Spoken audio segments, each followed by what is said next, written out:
Hello everybody, Christian from the Coin Dictionary here, and today we're going to be talking about the 1942 Australia halfpenny, going over its value, all the information you want to know about it, the history, really everything there is to know. So we'll start with the back of the coin, where we see just a kangaroo, classic Australian design.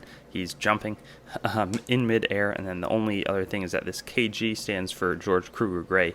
That initialing also is on some Canadian coins. He was an engraver of the time for the British Empire. Then we have Georges VI DG Rex ID and Imp, basically meaning, or FD, excuse me, George VI, by the grace of God, King of all the British territories, Defender of the Faith, Emperor of India, and then the HP is going to mean Thomas Humphrey Paget, the engraver of the front of the coin. This was during George VI reign, which lasted from 1936 to 1952. This specific design was started in 1939 and went to 1948 when India got independence, so they had to remove that ind imp from the coin. But this would have kind of been in the start of that. It's a bronze coin, so it's 97% copper, with the remainder being zinc and tin. Totally messed that one up.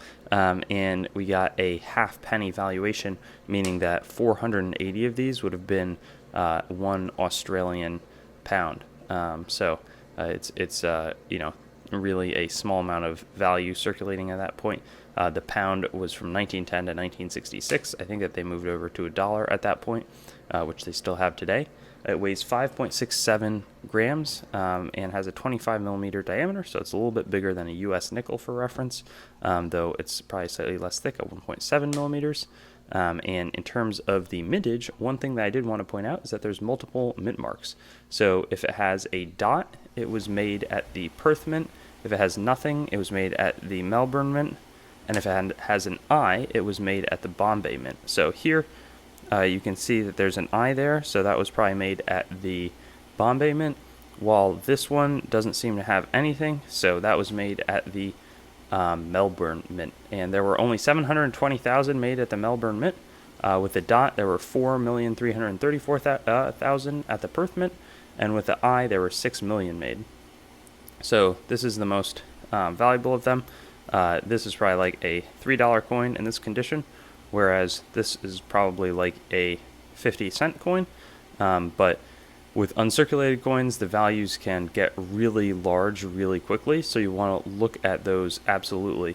Something like this, if it was in kind of this is a British halfpenny, but even if it was that's not in great condition, but if that was the condition that this was in, we'd certainly have something to kind of investigate separately on our own. So just want to update you of that possibility.